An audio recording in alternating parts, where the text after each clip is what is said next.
ॐ अज्ञानतिमिरान्धस्य ज्ञानञ्जनशलाकया चक्षुरुन्मिलितं येन तस्मै श्रीगुरुवे नमः। श्रीचैतन्यमनोभीष्टं स्थापितं येन भूतले स्वयं रूपः कदा मह्यं ददाति स्वपदान्तिकं। वन्देऽहं श्रीगुरौ श्रीयुतापदकमलं श्रीगुरुं वैष्णवांश्च श्रीरूपं साग्रजातं सहगण रघुनाथान्वितं तं सजीवं साद्वैतं सावधूतं परिजनसहितं कृष्ण चैतन्यदेवं श्रीराधा कृष्ण पादान सहगण ललिता श्री विशाखान्वितांश्च हे कृष्ण करुणा सिंधु दीनबंधु जगतपते गोपेश गोपिका कांत राधा कांत नमस्तुते तप्त कांचन गौरांगी राधे वृंदावनेश्वरी वृषभानुसुते देवी प्रणमामि हरिप्रिये वाञ्छां कल्पतरुभ्यश्च कृपा सिन्धुभ्यैव च पतितानां पावनेभ्यो वैष्णवेभ्यो नमो नमः। जय श्री कृष्ण चैतन्य प्रभु नित्यानंद श्री अद्वैत गदाधर शिवासादि गौर भक्तवृंद। हरे कृष्णा कृष्ण कृष्णा हरे हरे, हरे राम राम राम हरे हरे। नमो विष्णुपादाय कृष्णप्रेष्ठाय भूतले श्रीमते भक्ति वेदांत स्वामिन्निति नामिने। नमस्ते सारस्वते देवे गौरवाणी प्रचारिणे निर्विशेष शून्यवादी पाश्चात्य देश तारिणे। ओम नमो भगवते वासुदेवाय, ओम नमो भगवते वासुदेवाय, ओम नमो भगवते वासुदेवाय। श्रीमद् भागवतम चौथा कैटो 29वां अध्याय श्लोक संख्या 64। राजा प्राचीन वही और नारद मुनि के बीच में चर्चा। कभी कभी हमें ऐसी वस्तु का अचानक अनुभव होता है जिसे हमने इस शरीर में देख या सुनकर कभी अनुभव नहीं किया। कभी कभी हमें ऐसी वस्तुएं अचानक स्वप्न में दिखती हैं। ऐसी वस्तु सपने में दिखती हैं जो आज तक हमने कभी देखी नहीं, तो हम सोच में पड़ जाते हैं ये कहाँ से आया विचार। तो एक्चुअली में जैसे हमने बोला कि ये सूक्ष्म शरीर एक शरीर से दूसरे शरीर में जाता है और मुख्य जो ड्राइवर है वो सूक्ष्म शरीर है। तो इसलिए दूसरे शरीर में जाकर भी उसके उसी मन के अंदर अनेकों जन्मों की इच्छाएं और सोच है जो कि छुपी हुई है। पुराने जन्मों की स्मृतियां भी उसमें हैं जो कि भगवान बुलाते हैं। जैसे भगवान मत्ता स्मृति ज्ञानम अपवनम च, विस्मृति भी भगवान देते हैं ताकि जीव जो है जो चाहता है वो कर पाए, भोग पाए। तो स्मृतियां उसको भोगने में तंग करती हैं। हम जीवन में बहुत बड़ा हादसा होता है, हमारे घर के अंदर कोई चला जाता है, उसको भी हम थोड़े समय में भूल जाते हैं ताकि हम जीवन में जो करने आए हैं, बेसिकली करने क्या आए हैं, भोगने आए हैं, बेसिकली उसको कर पाएँ। जीवात्मा की यही प्रबल इच्छा थी। इसलिए भगवान बीच बीच में विस्मृति भी देते हैं, लेकिन कई बार स्मृति भी दे देते हैं पुराने जन्मों की। तो कुछ कुछ बीच में होता रहता है ऐसा। हमारे दिमाग में कुछ ऐसी बात आई थी जो हमने पहले कभी सुनी नहीं, करी नहीं। या कभी कभी ऐसा भी होता है किसी जगह में हम जाते हैं, पहली बार ऐसा लगता है कि मैं पहले कभी यहाँ पे आया था। ऐसे बहुत सारी चीज़ें अनुभव होते हैं। पास्ट लाइफ एक्सपीरियंसेस लोगों ने कई सारी किताबें लिख दी हैं इसके ऊपर, कैसे लोगों को कई बार पुराने जन्म की एक एक घटना याद आ जाती है। ऐसा बहुत सारी रिसर्च करी गई। ऐसा देखा गया कि लगभग 5-7 साल तक बच्चे को ये याद रहता है, उसके बाद वो धीरे धीरे भूल जाता है। जितने भी ऐसे केसेस आए तो बचपन में उसने सब बता दिया। वो उस जगह में ले गया जहाँ पे वो था, उस कमरे में ले गया, उस कमरे में बता दिया, हर चीज़ बता दी उसकी। तो उससे बहुत सारे ऐसे केसेस हैं जो कई सारे साइंटिस्ट ने उसके ऊपर रिसर्च भी करी। पास्ट लाइफ एक्सपीरियंसेस और मेमोरीज, पुनर्जन्म जिसको हम कहते हैं। तो कभी कभी स्वप्न में हम ऐसी वस्तु देखते हैं जिसका अनुभव हम इस शरीर में नहीं किए होते। कभी कभी हम सपनों में अपने आप को आकाश में उड़ते हुए देखते हैं, जबकि हमने कभी उड़ने का अनुभव किया ही नहीं इस जीवन में। इसका अर्थ यह हुआ कि पूर्व जन्म में या तो हम देवता थे, हाँ, कुछ उड़ाकू थे, यानी कि पक्षी इत्यादि रहे हो सकते हैं। मन में इस सब अनुभवों का अंकन रहता है जो अचानक प्रकट हो जाते हैं। हम सब कभी ना कभी तो पक्षी रहे ही होंगे, किसी न किसी योनि में पक्षी बन के आए होंगे। या गहरे जल की तली पर होने वाली उस सड़न के समान है जो पानी की सतह पर प्रकट होने वाले बुलबुलों से कभी कभी प्रकट होती है। कभी कभी हम ऐसे स्थान में पहुंच जाते हैं जिसे हम जीवन भर ना तो देखे रहते हैं ना अनुभव किए रहते हैं, किंतु यह इसका प्रमाण है कि हमने पूर्व जन्म में इसका अनुभव किया था। ये छाप मन में संचित रहती है और कभी कभी स्वप्न या विचार से प्रकट हो जाती है। तात्पर्य है कि मन हमारे विगत जीवनों के अनुभव तथा विविध विचारों का संग्रहालय है। ठीक है, सारे अनुभवों का। अभी इस जन्म में हमें इसी जन्म के अनुभव याद हैं, बल्कि इस जन्म में भी हम बचपन के बहुत सारे अनुभव भूल चुके हैं। कभी कभी हमारे पिताजी या कोई याद दिलाएगा तो हाँ अच्छा ऐसा हुआ था, हाँ इस जन्म के भूल जाते हैं हम तो पिछले जन्मों के भी इसलिए भूल जाते हैं, लेकिन कभी कभी उनका आभास होता है किसी चीज को देखकर, ये तो मैंने पहले भी देखा है। इस प्रकार एक जीवन से दूसरे जीवन तक, विगत जीवन से इस जीवन तक और भावी जीवन तक सातत्य श्रृंखला बनी रहती है। ये टूटते नहीं है क्योंकि जीव सनातन है। इसकी पुष्टि ऐसे कथनों के द्वारा भी होती है कि अमुक व्यक्ति जन्मजात कवि, वैज्ञानिक या भक्त है कि नहीं। बचपन से ही कई वे लोग कुछ कविताएं लिखना चालू कर दिया, पद्म लिखने, कई चीजें लिखनी चालू कर दी। यदि हम महाराज अम्बरीश की तरह जीवन में कृष्ण का निरंतर चिंतन करें तो हम मृत्यु के समय भगवान के धाम चले जाएंगे। यदि हमारा कृष्ण भक्त बनने का प्रयास पूरा नहीं हो पाता तो ये अगले जीवन में भी इसकी भक्ति का इसका लेवल बना ही रहेगा।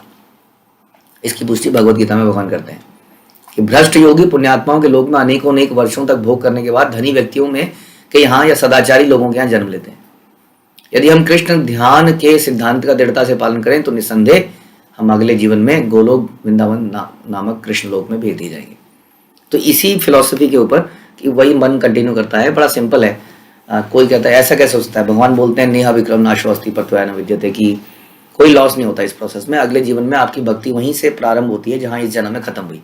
कोई ऐसा कैसे पॉसिबल है, तो बड़ा सिंपल है, वही तो मन है। भगवान को जस्ट उसकी चेतना उसी लेवल पे रखनी है। दुष्टों की भुला देते हैं, जो भोगना चाहते हैं उसकी भुलानी पड़ेगी ना। जब आदमी कुछ गलत काम करना चाहता है तो वो शराब पीता है, तो वो अपनी इच्छा से तो पीता है, वो भूलना चाहता है ना उसको। नहीं तो होश में रहता है तो नहीं ये तो गलत है, नहीं ये तो गलत है। बड़े विचार आते हैं। जब नशे में है तो फिर कुछ नहीं आता विचार, गलत है सही है, भोग करो आराम से। तो इसलिए आदमी नशा करता है। तो भूलना चाहते हैं हम ताकि हम एंजॉय कर पाए, और इसीलिए भगवान बुलाते हैं। लेकिन भक्त चाहते हैं याद रखना, इसलिए भगवान याद दिलाते हैं। तो उसकी चेतना को उसी पे रखते हैं ताकि अगले जन्मों में वो भक्ति वहीं से कर पाए। क्योंकि इस जन्म में हमसे कई सारे अपराध हो जाते हैं, कुछ ना कुछ गड़बड़ हो जाती है, देहात्म बुद्धि जाती नहीं एकदम से, अहम ममेती नहीं जाता है, तो कहीं ना कहीं हम अशुद्ध अवस्था में भगवत धाम में जा नहीं सकते हैं। समस्या ये है, इसमें सिफारिश नहीं चल सकती है। क्योंकि वहाँ पे अशुद्ध व्यक्ति रह ही नहीं सकता, एक दिन वो पीट दिया जाएगा पकड़ के सबके द्वारा। तो वहाँ पे शुद्धता यही है बस, नित्य कृष्ण और कीर्तन गान, यही चलता है वहाँ पर। इसलिए समय मिलता है हमें, अगला जन्म, जब तक हम टोटली शुद्ध नहीं रहते। अतः हे राजन, सूक्ष्म मानसिक आवरण वाला यह जीव अपने पूर्व शरीर के कारण सभी प्रकार के विचार तथा चित्र विकसित करता रहता है। तुम इसे निश्चय समझो। जब तक पूर्व शरीर में कोई वस्तु नहीं देखी होती तब तक मन के द्वारा उसकी कल्पना करने की संभावना नहीं उठती। It is not possible. जब तक आपने कोई कहानी ना सुनी हो, कुछ देखा ना हो, तब तक आप उसके बारे में चिंतन कर ही नहीं सकते। ये इम्पॉसिबल है, राइट। जिस व्यक्ति ने आज तक बचपन से माना गुलाब जामुन ना खाए हो, वो गुलाब जामुन का चिंतन करे कैसे, अनलेस कि कोई उसको बताए। देखिए जी, काले रंग का होता है, हाँ, बड़ा मीठा होता है, ऐसा होता है, उसमें से रस टपकता है। तब आदमी अपने दिमाग से कुछ इमेजिनेशन बनाएगा। सुन के, देख के, एक्सपीरियंस करके ही मन कुछ बता सकता है, बोल सकता है। इसका मतलब ये हुआ कि जो भी हमारे अंदर विचार आ रहे होते हैं वो कभी ना कभी कहीं ना कहीं हमने देखे हैं। इसलिए हमारे आचार्य बोलते हैं कि हर आदमी अमर होना चाहता है। रावण, हिरण्यकशिपु और आजकल के साइंटिस्ट, हर कोई इसी प्रयास में है कि हम कैसे मरे ना, बूढ़े ना हो। क्यों ऐसा है? ये विचार भी इसीलिए है क्योंकि इसका हमने कभी एक्सपीरियंस किया है। कोई ऐसा इच्छा हमारे अंदर नहीं आ सकती जो हमने एक्सपीरियंस नहीं करी है। कहाँ करी है? भगवत धाम में। ना तो बुढ़ापा है ना मृत्यु है, तो वो एक्सपीरियंस हमने करा है। अब हम बिल्कुल भूल चुके हैं कहाँ पे किया था, क्या किया था, उसको यहीं पर ढूंढ रहे हैं। तो कुछ रिसर्च कर रहे हैं, एनालिसिस कर रहे हैं, क्योंकि हम जानते नहीं कि हम आत्मा है, तो इस शरीर को अमर बनाने का प्रयास कर रहे हैं। तो ये भाव भी वहीं से आते हैं। जैसे हम बोलते हैं हर कोई प्लेजर सीकिंग, हाँ, एवरीबडी इज प्लेजर सीकिंग। पूरे दिन की दिनचर्या में हम अल्टीमेटली अपने आनंद को बढ़ाने के लिए कुछ ना कुछ कर रहे होते हैं। हर व्यक्ति अगर कार्य कर रहा है तो इसलिए कर रहा है कि कैसे आनंद आए। जैसे हम पढ़ाई करते हैं तो किस लिए करते हैं आज की डेट में, आज की डेट की बात करें क्योंकि वैदिक सभ्यता समाप्त हो चुकी है। आज की डेट पढ़ाई क्यों करते हैं, ताकि हम कमा पाएँ, कमा क्यों पाएँ, ताकि हम एंजॉय कर पाएँ, एंजॉय करना घूम पाएँ, अच्छा खा पाएँ, अच्छा घर हो, अच्छी गाड़ी हो, आनंद को बढ़ाया जाए संभव। फिर हम घर में अलग अलग प्रकार की कुकिंग्स करते हैं ताकि आनंद को बढ़ाया जाए। फिर हम अपने दोस्त यार दोस्त बनाते हैं, क्यों, क्योंकि उनके साथ आनंद को बढ़ाया जाए। तो जो भी हम कार्य करते हैं उसका पर्पज़ यही है, अनलेस कि वो भक्ति शुद्ध भक्ति का कार्य हो। ऐसा क्यों है, ऐसा भी इसलिए है क्योंकि आनंदमय अभ्यासात, क्योंकि हमने इसका एक्सपीरियंस किया है। भगवान के धाम में हम नित्य आनंदमय रहते थे।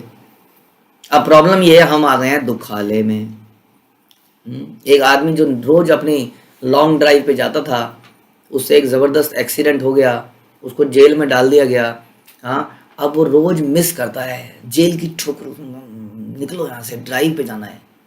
कहाँ ड्राइव पे जाए बेचारा, 4x5 या 4 कुछ जो भी है, छोटे से कोठरी में पड़ा हुआ है। उसने एक साथ 10 लोगों को कुचल दिया, अब बंद है, लेकिन उसने वो एक्सपीरियंस किया हुआ है। हाँ, बाई चांस अगर किसी को बचपन में 2 साल की उम्र में जेल में डाल दिया जाए या पैदा ही वहीं पर जेल में ही रहे, उसको वो एक्सपीरियंस नहीं हो पाएगा, वो उसको बेचैनी नहीं होगी उसके अंदर, क्योंकि उसने देखा ही नहीं था बाहर। उसी तरीके से क्योंकि हमने इस आनंद के जीवन को जिया है, इसलिए यहाँ पर हम आनंद ढूंढते हैं। ये बताना चाह रहे हैं नारद मुनि कि जो भी एक्सपीरियंस हमारे हृदय में है वो हमने एक्सपीरियंस किए हुए हैं। कब किए हैं नोबडी नोज, रिमेंबर नहीं उसका, पिछले जन्म में, उसके पिछले जन्म में, या भगवान के धाम के अंदर। श्री भगवान कृष्ण ही वास्तविक परम भोक्ता हैं। जब जीव उनका अनुकरण करना चाहता है तो अपनी झूठी अभिलाषाओं को पूरा करने का अवसर प्रदान किया जाता है। हाँ, उनका अनुकरण क्या है, जैसे भोग, आप प्रसाद का मतलब अन्न का आनंद तो ले सकते हो, डिशेस का आइटम्स का आनंद ले सकते हो। हाँ, लेकिन यदि वो भगवान का प्रसाद है तो हाँ, तो इसके लिए हमें रुकना पड़ता है। क्या रुकना पड़ता है, बन गया लेकिन दो ना भूख लग रही है, भोग लग रहा है, हाँ, मैं और मेरे समोसे के बीच में भगवान, बड़ी बेचैनी सी होती है, हर 2 सेकंड में घड़ी देखी जाती है ना। तो हम रुकना नहीं चाहते हैं, हम भगवान के कॉम्पिटिटर, भगवान के साथ, भगवान से पहले खाना चाहते हैं। इसको कहते हैं कंपटीशन। अगर हम प्रसाद के रूप में हर चीज़ एक्सेप्ट करें जीवन में तो उसको कंपटीशन नहीं कहते हैं। भगवान ने संसार में जो चीज़ें बनाई हैं वो जीवात्मा के लिए बनाई हैं, ताकि वो उनको यूज़ करे, no problem, but as a prasad use करे। चाहे वो कोई खाना ही नहीं होता है प्रसाद, प्रसाद इज मर्सी, दया, कृपा, हर चीज़ वो यही ले। उसको माता पिता मिले हैं तो उसको प्रसाद के रूप में नहीं, मेरे खास मेरे माता पिता भी इसके जैसे होते। हाँ, रोज़ देखिए पॉकेट मनी मिलती है इसको 100 रुपया, मुझे क्या मिलता है, मेरे को तो महीने में भी 100 रुपये मांगता हूँ तो थप्पड़ मिलता है। या बोलते ओहो इसकी पत्नी कितनी अच्छी है, शाम को आता है तो कितने प्यार से बोलती है, मेरी तो आते ही बोलती है वो हार्पिक खत्म हो गया था लाए क्या, हाँ तुम तो बस किसी काम के नहीं हो। और उसकी देखिए आती कैसे पानी पिला रही है, कितना प्यार से बात कर रही है, कितना प्रेम संबंध है खास। तो प्रसाद नहीं ले रहा ना वो ये नहीं सोच रहा है कि अरे ये तो मेरे कर्मों से, भगवान की स्वीकृति से मुझे मिला है, इसको मैं क्यों ना ग्रहण करूं, क्यों ना इसको ग्रहण किया जाए। हमारे संत लोग बोलते हैं, हम सुनते हैं कि अगर पत्नी बहुत ही दुष्ट है, कर्कश है, तो it's a matter of Joy, क्योंकि कभी आसक्ति नहीं होगी, भगवत भक्ति में लग पाएगा। अगर पत्नी बहुत ही सुशील है तो it's a matter of Joy, क्योंकि वो भक्ति में आगे बढ़ाएगी। बताइए, तो फिर दुख का मैटर है क्या? दुख तो हमारे सोचा हुआ है, काश की वजह से दुख है, काश ऐसा होता। जो भी हमारे को मिला, यदि हम उसको भगवान की कृपा समझकर, उसके अंदर पॉजिटिव देखकर उसको एक्सेप्ट कर लें अपने जीवन में, तो दुख कहाँ से होगा। लेकिन हम प्रसाद नहीं चाहते, हम कृष्ण के कॉम्पिटिटर बनना चाहते हैं, हम लड़ना चाहते हैं, बदल देंगे जिंदगी। पत्नी अच्छी नहीं है तो निकाल देंगे, जिंदगी से दूसरी लेके आएंगे, क्या फर्क पड़ता है। जैसे दूसरी कार आ जाती है वैसे दूसरा पति भी आ जाएगा। तो इस प्रकार से हमारी इच्छा है, हम कॉम्पिटिटर बनना चाहते हैं, ये बता रहे हैं यहाँ पर। यही उसके पतन का शुभारंभ है। ओहो, यहीं से पतन होता है हमारा। जब तक वह इस भौतिक वातावरण में रहता है, मन उसका सूक्ष्म वाहन रहता है, जो सभी प्रकार की भौतिक इच्छाओं का भंडार है। मनः शस्त्र इंद्रियाणि प्रकृति स्थानी कर्षति। ये जो मन है, और साथ में जो इसके 5 इंद्रियां हैं, टोटल मिलके 6 बनते हैं। सुपर 6, यही हमें मारते हैं। हाँ, उसके ऊपर यंत्रान आरोणानी माया, उसको लगता है मैं जा रहा हूँ इस पे बैठ के, जैसे गाड़ी में बैठ के आदमी जाता है उसको बड़ा आनंद आता है, वैसे इस इंद्रियों के शरीर में बैठ के उसको आनंद आता है, लेकिन अचानक से फिर वो शरीर छीन लिया जाता है। ऐसी इच्छाएं विविध शारीरिक रूपों में प्रकट होती है। श्री नारद मुनि राजा से इस तथ्य को ग्रहण करने के लिए कहते हैं, क्योंकि वे अधिकारी हैं। निष्कर्ष यह है कि मन हमारी विगत इच्छाओं का भंडार है। क्या किया जाए, कैसे इसको इसकी मेमोरी को कैसे डिलीट मारा जाए? Not possible. हाँ, इसकी मेमोरी को डिलीट नहीं मारा जा सकता। This is permanent memory, delete नहीं करी जा सकती किसी तरीके से, कोई तरीका नहीं है डिलीट करने का। भगवान ही हमें विस्मृति दिला सकते हैं बस, और कोई तरीका नहीं, हमारे हाथ में नहीं है ना। हम कुछ कुछ करते हैं तो हमें पुरानी बातें याद आ जाती हैं, हम कर तो रहे हैं भक्ति, लेकिन पुराना जोक याद आ गया, बड़ा बुरा लगता है। हो कृष्णा प्लीज इस विचार को मन से हटाइए, इतना गंदा विचार दिमाग में आ रहा है, कुछ नहीं कर सकते हम, और हमारे ही कर्मों का फल है। हमने उसको इतना गंदा बनाया था कि सड़ांग आज भी आती है। तो हमारी विगत इच्छाओं का भंडार है। भगवान की शरण में जाके ही भगवान इस मेमोरीज को हटाते हैं। उसके लिए हमें नए विचार डालने पड़ेंगे, नई इच्छाएं डालनी पड़ेंगी। जब नई इच्छाएं बहुत सारी हो जाएंगी तो पुरानी इच्छाएं दब जाएंगी। हमारी नई इच्छाएं भी बहुत कम है। हाँ, लॉल्यम जिसको कहते हैं, we are not seeking Krishna, बहुत ही कम इच्छाएं हैं। बस सवेरे आरती हो गई, आई एम सेटिस्फाइड प्रभु जी, 9 बजे से पहले माला हो गई, आई एम सेटिस्फाइड। यही समस्या है। देखिए, पुरानी इच्छाएं करोड़ों में, नई इच्छाएं अरबों में होंगी, तभी मामला बनेगा ठीक। और ये इच्छाएं क्या होनी चाहिए? कृष्ण भावना में की, ये सेवा करनी है, वो सेवा करनी है, साधना और अच्छा करना है, उसकी मदद करनी है, इसकी मदद करनी है, ये करना है, वो करना है, ये भी करना है। इस नित्य सोचता रहे। देखिए, मन को अगर बिजी नहीं करेंगे सोचने में तो वो पुरानी बातों को सोचेंगे ऑल्टर में क्या किया जाए, कैसे ये किया जाए, पुस्तक वितरण में और क्या किया जाए, किसी भक्त की कोई मदद नहीं करी बोले तो क्या किया जाए, ये किया जाए। निरंतर जब इच्छाएं अरबों में हो जाएंगी तो पुरानी इच्छाएं दब जाएंगी। इसी प्रकार इस शरीर में हम जो कुछ चाहते हैं वह भावी शरीर में प्राप्त होगा। बिल्कुल, कितना बढ़िया है। देखिए, अगर इस शरीर में हम जो चाहते हैं भावी शरीर में प्राप्त होगा, यानी कि इस शरीर में यदि हम भक्ति को भर भर के चाहेंगे तो भावी जीवन में हमें क्या मिलेगा? भगवान का धाम मिलेगा। यही तो बता रहे हैं, वैसा ही शरीर मिलेगा, यानी कि वैकुंठगामी शरीर मिलेगा। इस प्रकार मन विभिन्न प्रकार के शरीरों का स्रोत है। यदि मन को, इसलिए कहते हैं भजहु रे मन श्री नंद नंदन, यानी कि नंद नंदन को प्राप्त करने की इच्छा करेगा तो अगला शरीर नंद नंदन के यहाँ पर मिलेगा। यदि मन को कृष्ण भक्ति द्वारा शुद्ध कर लिया जाए तो भविष्य में आध्यात्मिक तथा कृष्ण युक्ति से युक्त शरीर प्राप्त होगा। ऐसा शरीर ही हमारे आदि रूप है, हमारा ओरिजिनल शरीर है। किसी और की कमीज को पहन पहन के सारी शादियों में जा रहे हैं, उसका लहंगा, उसका गोपी ड्रेस, उसका सूट, हाँ, सारी शादियां निकाले जा रहे हैं। अरे अपना अपना ओरिजिनल अलमारी में रखा हुआ है, फटा हुआ है तो क्या वही है, लेकिन फटा हुआ नहीं है भाई दबे, बहुत ही सुंदर है। वो है हमारा आदि स्वरूप। ऐसा शरीर ही हमारा आदि रूप है। जैसे कि चैतन्य महाप्रभु ने पुस्तक की जीवेर स्वरूप है कृष्ण नित्यादास, प्रत्येक जीव स्वाभाविक रूप से कृष्ण का शाश्वत दास है। यदि कोई व्यक्ति भगवान की भक्ति में लगा रहता है तो समझना चाहिए कि वह इसी जीवन में मुक्त हो चुका है। मुक्ति के लिए अलग से प्रयास करने की आवश्यकता नहीं है। ऐसा नहीं है कि आपको मुक्त होना है भगवान के धाम में जाने के, ऐसा बिल्कुल नहीं है। बड़ा सिंपल सा एग्जाम्पल है, इस संसार के अंदर भी यदि आपने कभी जॉब करी है तो आपकी प्रमोशन तभी होती है जब आप नेक्स्ट लेवल पे काम कर रहे होते हो। कोई ऐसा नहीं कहता कि तुम हो तो क्लर्क लेकिन तुम्हें मैनेजर बना देते हैं तो धीरे धीरे तुम मैनेजर के गुण प्राप्त कर लोगे, ऐसा नहीं करता कोई। पहले उसको मैनेजर की ट्रेनिंग्स दी जाती हैं, देखा जाता है क्या वो इस काम को कर पाएगा, फिर उसको वहाँ बिठाया जाता है। ऐसा कैसे कि हम अशुद्ध अवस्था में गोलोक में जाएंगे और फिर वहाँ जाके शुद्ध हो जाएंगे, नहीं, यहीं पर वो कार्य करना पड़ेगा, तब हम वहाँ जाने के लिए एलिजिबल बनेंगे। सोचना पड़ेगा क्या हम उस लेवल पे काम कर रहे हैं जो गोलोक के वासी करते हैं, या हम वही फजूल की चीज़ें कर रहे हैं। जो मनसा वाचा कर्मणा भगवान की दिव्य सेवा में लगा रहता है उसे सभी प्रकार से मुक्त समझना चाहिए। कृष्ण भावनामृत आंदोलन इसी सिद्धांत पर आधारित है। इसीलिए कहते हैं don't try to impress anybody, even guru को भी इम्प्रेस करने के प्रयास मत करो। बिकॉज भगवान हमारे हृदय में सब जानते हैं, ऊपर से इम्प्रेस कर रहा है, पीछे से क्या कर रहा है, नहीं जानते, भगवान जानते हैं। हमें लोगों को भगवान की सेवा में लिप्त रहने की शिक्षा देनी चाहिए, क्योंकि वही उनकी असली स्थिति है। जो भगवान की निरंतर सेवा में लगा हो उसे पहले से मुक्त समझना चाहिए।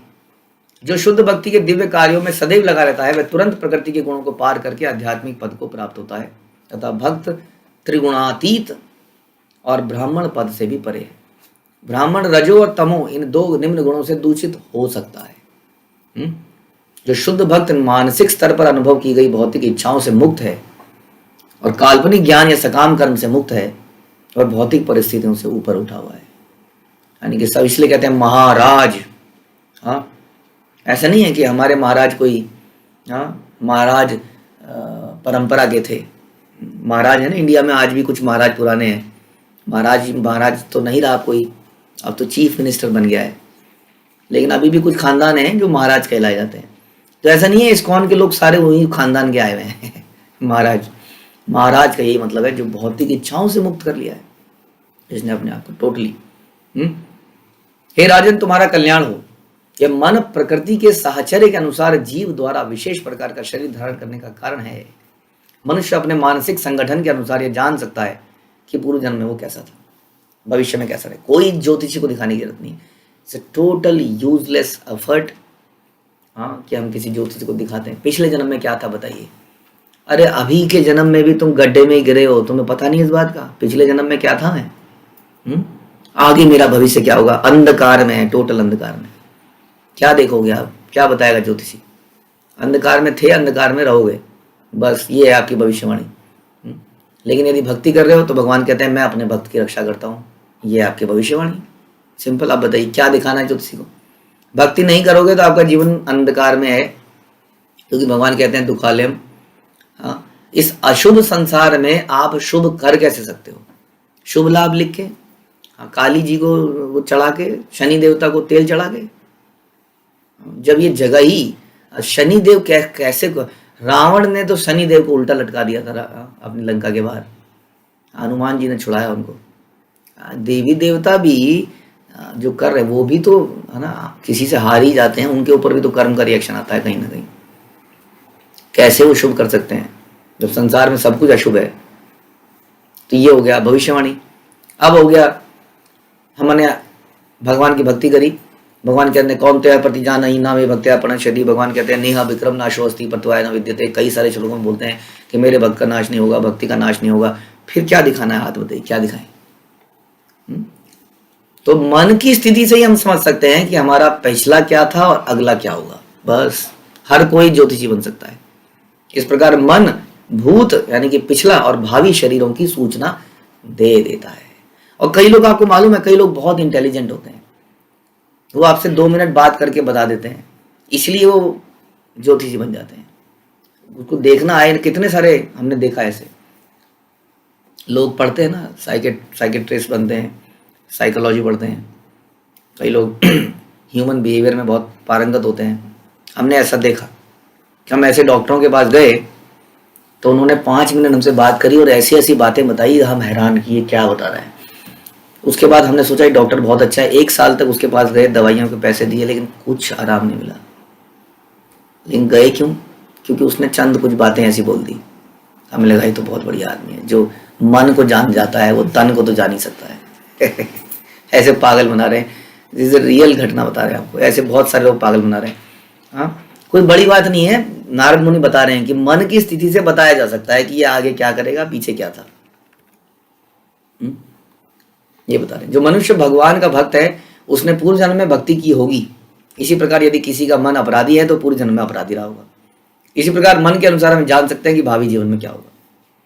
ऐसा गीता में बोला गया। ये देखिए आगे का बता रहे हैं भविष्य। ऊर्ध्वं गच्छन्ति सत्वस्था मध्य तिष्ठन्ति राजसा। जो लोग सतोगुणी है वो ऊंचे, ऊर्ध्वम मतलब ऊपर को, गच्छन्ति सत्वस्था जो सत्य में स्थित रहते हैं वो ऊर्ध्वम गच्छन्ति। और जो मध्य तिष्ठन्ति राजसा मतलब मध्य, यानी कि इस जीवन में, मनुष्य योनि कह सकते हैं आप, इस संसार में, इस पृथ्वी में मध्य, यहाँ मध्य में रहते हैं। तिष्ठन्ति राजसा लोग जो बड़े राजसी हैं। जघन्य गुण वृत्तिस्था अधो गच्छन्ति तामसा। और जो बड़े ही निम्न कोटि के हैं वो नीचे के नरकों के लोक में जाते हैं। यदि कोई मनुष्य सतोगुणी है तो मानसिक कार्य उसे उच्च लोकों में ले जाएंगे, और इसी प्रकार यदि कोई मानसिक वृत्ति निम्न है तो निम्न भावी जीवन अत्यंत घृणित होगा। जीव के भूत तथा भविष्य के जीवन उसकी मानसिक दशा से सूचित होते हैं। नारद मुनि यहाँ पर राजा को कल्याण का आशीर्वाद दे रहे हैं, जिससे राजा को किसी वस्तु की इच्छा अथवा इंद्रिय तृप्ति के लिए किसी प्रकार की योजना बनाने की आवश्यकता ना रहे। यदि हम वाकई में अपने शुभ चिंतक हैं, अपने बच्चों के, अपने परिवार वालों के, तो हमें उनको इस नरकीय जीवन में गिरने से बचाना चाहिए। बचपन से ही ऐसी चर्चा हो, नहीं तो आजकल जो है कहने को बुद्धि बड़ी तेज हो गई है, बुद्धि तेज हुई नहीं है वास्तव में। पढ़ाई को ऐसा प्रोफेशनलाइज कर दिया गया है कि आदमी समझ ही जाता है, और इतनी चीज़ें इतनी तरीके से पढ़ रहा है, एक उसी पर्टिकुलर चीज़ को पढ़ने के लिए कितना कुछ एनालाइज कर रहा है, तो इतना घुस रहा है, उसको घुसाया जा रहा है, तो इतना समझ लेगा, कर ही लेगा सॉल्व। लेकिन हम सोचते हैं, पहले आते थे 60%, 70% में लोग कहते हैं अरे 70%, आप 90%, अच्छा 90% कम रह गए। हाँ, तो बुद्धि तो, लेकिन अगर देखी जाए तो अभी भी people are more indecisive now. वो डिसीजन ही ले सकते हैं जीवन के, लेकिन परसेंटेज तो 90s में, पहले 70s में आती थी। ऐसा क्यों? तो ये सब जो है ये बुद्धि नहीं है। बुद्धि मतलब वो है जो है नारद मुनि प्राचीन भविष्य को बता रहे हैं, जो इस बात को समझे। इसीलिए इनडिसिसिवनेस हो गई है, क्योंकि उसको पता ही नहीं है जीवन का मूल्य क्या है। राजा भविष्य में श्रेष्ठता जीवन प्राप्त करने के उद्देश्य से सकाम कर्मों में लगा था कि अच्छा जीवन मिलेगा, खाना पीना, कितने सकाम कर्म कर रहा था प्राचीन बरही। और नारद मुनि चाहते थे कि वो सारे मनोरथों को त्याग दे। हाँ, सारे देहधारी अपने मनोरथों के अनुसार स्वर्ग या नरक में जाते हैं, और सुख तथा दुख मानसिक धरातल तक सीमित हैं। वे मन रूपी रथ पर घटित होते हैं। इसलिए प्रभुपाद कह रहे हैं भागवत में से, जिसमें श्री भगवान के लिए अटूट निष्ठा है उसमें देवताओं के समस्त सद्गुण अपने आप आ जाते हैं, पाए जाते हैं। किंतु जो भक्त नहीं है उसमें भौतिक गुण ही पाए जाते हैं, जिसका कोई भी मूल्य नहीं है। बड़ा सिंपल है, समझ में आया? हम शादी के लिए जाते हैं तो कई सारे गुण देखते हैं, लेकिन जो जिसके अंदर भक्ति के गुण नहीं है उसका कोई मूल्य नहीं। चाहे उसके अंदर कितना, पहले जमाने हम देखते ना पिक्चरों में, गाती बहुत अच्छा है जी, तो गाए जा रहे हैं तो हाँ हाँ, चाय बहुत अच्छा बनाती है, बहुत अच्छे पकौड़े बहुत अच्छा बनाती है, ठीक है जी, बढ़िया है। यहाँ बता रहे हैं ऐसे कई सारे गुण हो सकते हैं। लड़के की नौकरी बड़ी अच्छी है जी, टॉप पोजीशन पे काम करता है कंपनी में, अपना बंगला ले रखा रिसेंटली और सिंगापुर में सेटल होने वाला है, वाह मिल गया, ऐसा ही चाहिए था। यहाँ बता रहे हैं कि ये सारे भौतिक गुण, इनका कोई मूल्य नहीं है अगर वो भगवत नहीं है। इसका कारण यह है कि वो मानसिक धरातल पर मंडराता रहता है, माया की चमक दमक के प्रति आकृष्ट होता रहता है। जब तक मनुष्य भगवत भक्त नहीं बन जाता या पूर्णतः कृष्ण भावनामृत नहीं हो जाता, तब तक वह मानसिक धरातल पर मंडराएगा और नाना प्रकार के शरीरों में उत्कर्ष तथा अपकर्ष को प्राप्त करेगा। भौतिक दृष्टि से जिन गुणों को उत्तम माना जाता है वे सब व्यर्थ होते हैं, क्योंकि इन गुणों से मनुष्य को मनोरथ से रहित होना चाहिए। अन्य अभिलाषिता शून्यम। मनुष्य को भौतिक इच्छाओं, दार्शनिक चिंतन, सकाम कर्म, सर्वथा इन सब से मुक्त होना चाहिए। मानव जाति के लिए सर्वोत्तम मार्ग यह है कि भगवान की दिव्य प्रेम भक्ति को स्वीकार करे। मानव जीवन की परम सार्थकता यही है। कभी कभी स्वप्न में हम ऐसी वस्तु देखते हैं, नारद जी कह रहे हैं, जिसको हम इस जीवन में कभी ना तो अनुभव किए होते हैं ना सुने होते हैं, किंतु ये घटनाएं विभिन्न कालों, स्थानों और परिस्थितियों में अनुभव की गई होती हैं। है तो ना? कई बार हम कहते हैं पता नहीं ये सपना क्यों आया, ऐसा तो मैं कुछ नहीं सोच रहा, आजकल ऐसा कुछ भी नहीं हो रहा, पता नहीं कहाँ से दिमाग में आ गया। तो पिछले श्लोकों में कहा गया कि दिन में हम जो अनुभव करते हैं रात्रि में स्वप्न देखते हैं, किंतु ये ऐसा क्यों है कि जिस वस्तु को ना हमने देखा है ना सुना है, कई बार सपने में दिखती है। प्रभुपाद कह रहे हैं यहाँ ये कहा गया कि भले ही जीवन में ऐसी घटनाओं का अनुभव ना हो, लेकिन पिछले जन्म में जरूर हो सकता है हुआ हो। काल तथा परिस्थिति के अनुसार वे इस प्रकार मिल जाती हैं कि स्वप्न में हमें कभी ना अनुभव की गई आश्चर्यजनक वस्तु के रूप में दिखती है। उदाहरण के लिए हमें स्वप्न में पर्वत की चोटी पर समुद्र दिखता है, अथवा हम सूखा समुद्र देख सकते हैं। ये देश तथा काल में विभिन्न अनुभवों के मेल हैं। कभी कभी हमें सुनहरा पर्वत दिखता है, यह सोना तथा पर्वत के पृथक पृथक अनुभवों के कारण होता है। स्वप्न में मोहवश हमें पृथक पृथक कारणों को मिला देते हैं, तो कई सारे एक्सपीरियंसेस मिल जाते हैं और एक कहानी सी बन जाती है। और इस प्रकार सुनहरा पर्वत या दिन के समय तारे दिख पाते हैं।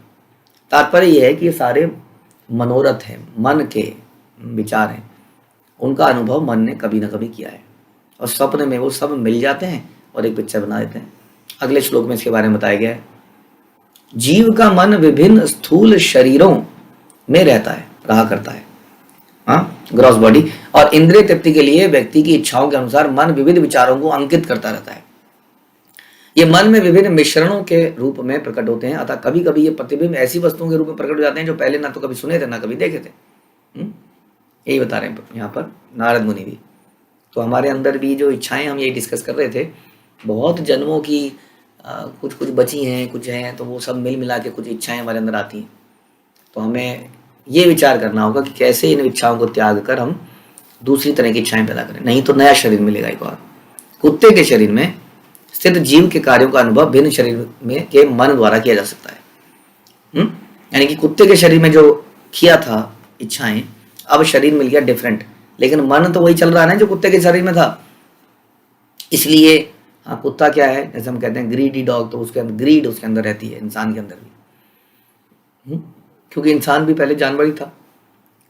मन रहता है यद्यपि शरीर बदल जाता है, यहाँ तक कि इसी जीवन में हम कभी कभी अपने बचपन के सपनों का अनुभव करते हैं। यद्यपि ऐसी घटनाएं अब विचित्र लगती हैं, किंतु वे सब मन पर अंकित हैं, फलतः वे स्वप्न में दिखाई देती हैं।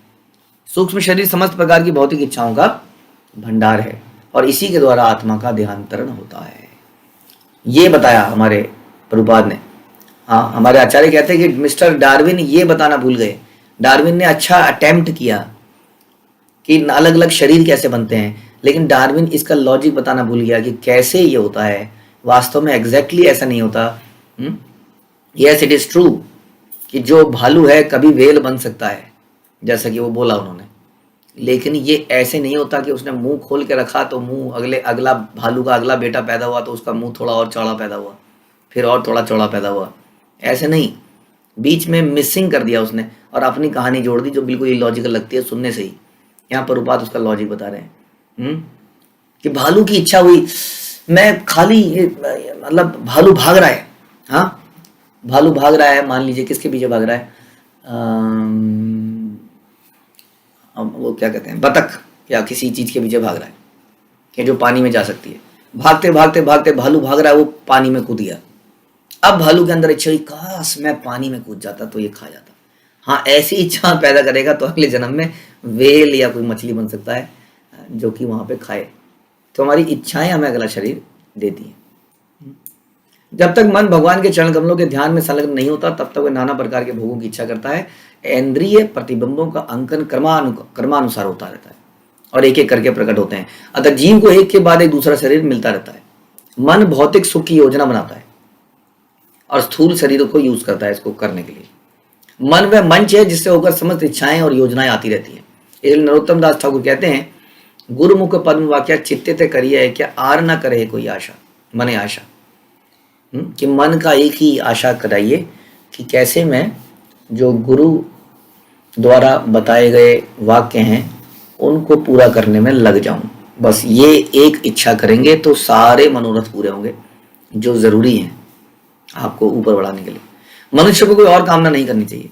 यदि गुरु द्वारा बताए गए विधि विधानों का दृढ़ता से पालन किया जाए तो कृष्ण की सेवा के अतिरिक्त अन्य किसी प्रकार की इच्छा नहीं करेगा।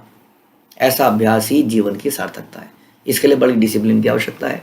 अपने पर्सनल डिजायर्स को त्यागना पड़ता है, अपने पर्सनल विचारों को त्यागना पड़ता है, इच्छाओं को त्यागना पड़ता है। बड़ा इल्यूजरी लगता है कई बार, मैं क्या कर रहा हूँ, सारा संसार तो ये कर रहा है, मैं ऐसा क्यों नहीं कर रहा हूँ। बहुत ही इंटेलिजेंट आदमी कृष्ण भावनामृत को फॉलो कर सकता है। हाँ, क्योंकि इंटेलिजेंट आदमी ही भेड़ चाल नहीं चलता है। वो सोचता है कि मुझे ये सही लग रहा है ना। जैसे आप देखते हैं कि कई बिजनेसमैन तो जस्ट फॉलो करते हैं। हाँ, बड़ा डिमांड है, इस चीज़ की बड़ी डिमांड है, खरीदो खरीदो, इसका बिजनेस चलाओ चलाओ चलाओ। एक अचानक से निकलता है, नहीं ये नहीं, ये कुछ और, विजनरी वो सोचता है। दूसरे उसको कहते हैं पागल कहेगा, क्या कर रहा है ये, क्या बना दिया तूने, गिट्टक सा लगा दिया यहाँ पर, क्या जरूरत है इसकी। पेजर की बात कर रहा हूँ, पेजर उसने बनाया बनाया बनाया, पहले लोगों ने कहा कुछ नहीं है, लॉस में जा रहा है, लॉस में जा रहा है, कोई नहीं खरीद रहा है। वो अचानक से मोबाइल बन गया और अचानक से मोबाइल इंडस्ट्री बूम कर गई। उसने तब एक ऐसे व्यक्ति ने डिफरेंट सोचा। तो उसी तरह से यहाँ पर डिफरेंट सोचना पड़ता है। सारा संसार तो यही कर रहा है जो कर रहे हैं हम, और क्या है। हम लोगों को लोग हैं ये क्या कर रहे हैं, पागल। तो बड़ा दृढ़ निश्चय से शास्त्रों के अनुसार हमें ये करना पड़ता है। सारा संसार ये नहीं कर रहा है, क्योंकि मनुष्यानाम सहस्रेषु कश्चित् यतति सिद्धये, कोई एक व्यक्ति है जो ऐसा कर पाता है। इसलिए स्ट्रांगली शास्त्रों को फॉलो करेंगे तो प्रभुपाद कह रहे हैं जीवन की सार्थकता यही है। श्रील प्रभुपाद की जय, ग्रंथराज श्रीमद् भागवतम की जय।